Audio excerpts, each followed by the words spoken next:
What do you make of Wigan so far this season? Obviously, similar to us, probably you can't. You're watching the Challenge Cup games, and I think obviously they had a real good game against Cardiff, and quite one-sided.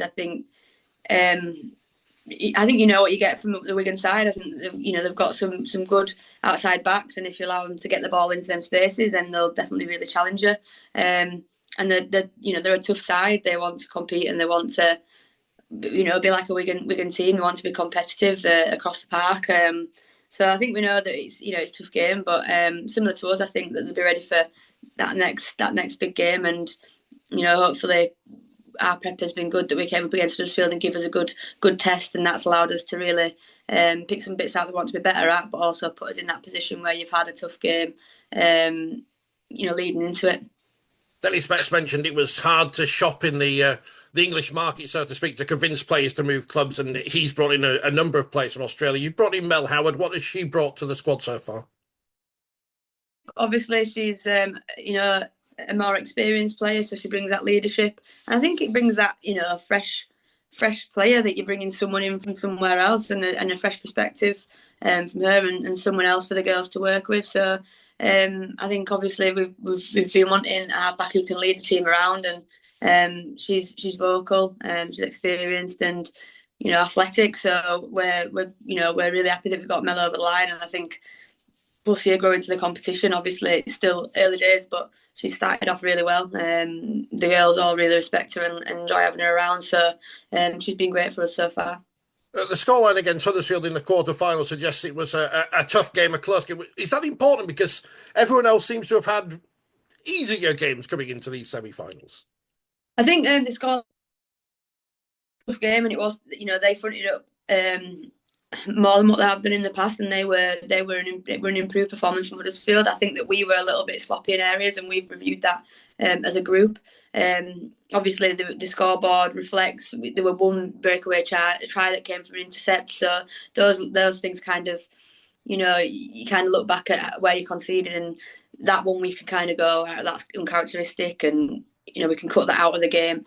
But yeah, we know we can be better than what we were against Huddersfield. We were a little bit flat on that day. We've trained really well, having the 2 weeks to sort of prep for the semi-final has been good. So yeah, I think that as a group we weren't particularly impressed with our performance. I think that in areas there were definite signs of that ability to attack from different points on the field, attack looking a lot better, and defensively in areas were good, but altogether. But like you say, it's early doors, and I'm sure other teams have found the same, that it's difficult to really, get some of the parts of the game that you wanted to do spot on, when sometimes you might not get to defend as much in a game as what you'd want to. If you're in attack all the time, then your defence isn't really going to get challenged. So when you get that opportunity, then you kind of know that it's that sort of first hit out sort of kind of thing. This is where we're going to learn more about all four teams, isn't it? Really, in the semi-final stage. I think so, because it's still early days, I guess, to a certain extent, in where some of the games have gone. Like obviously, the week before we played Huddersfield, we played Sheffield, who struggled. No disrespect to Sheffield, I think that I know they'd had a number of injuries running into the game and players recalled and stuff from loan. So it was a difficult game for them, and we probably didn't get to defend as much that game as what we might like to have been prepped for the Huddersfield game. But that's just the way it goes in terms of how the competition's formatted at the minute. So I think that on a hot weekend, it's going to be a challenge for all teams to, pull out the best performance relatively early in the season. You feel sorry for Sheffield because they get rewarded with a place in the Challenge Cup because of their successes last year. But if they'd been in the Shield or the play, they might be playing in the final this weekend. Yeah, it's really difficult. You might have to ask Andrew or someone at the club. But I think I always struggle with that sort of how it's perceived from other clubs, because my thought process would be that couldn't have been a great day for Sheffield. But I obviously can't speak for them as a club. I think it's amazing the work that Andrew's been doing, and obviously on the back of that she's been awarded the MBE, and she's doing a great job to bring rugby to an area that we've not had it for women, and that's just brilliant. And hopefully they keep to continue improving, but I'm not sure how much that helped them last the other week.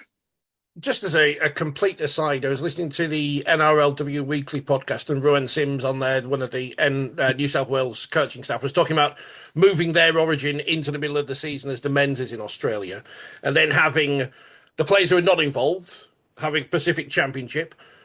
There are English players in the NRL. Should we be sending a team out to play during Origin? Obviously, finances notwithstanding, to try and get some more competition, because as we stand at the moment, England have no one to play.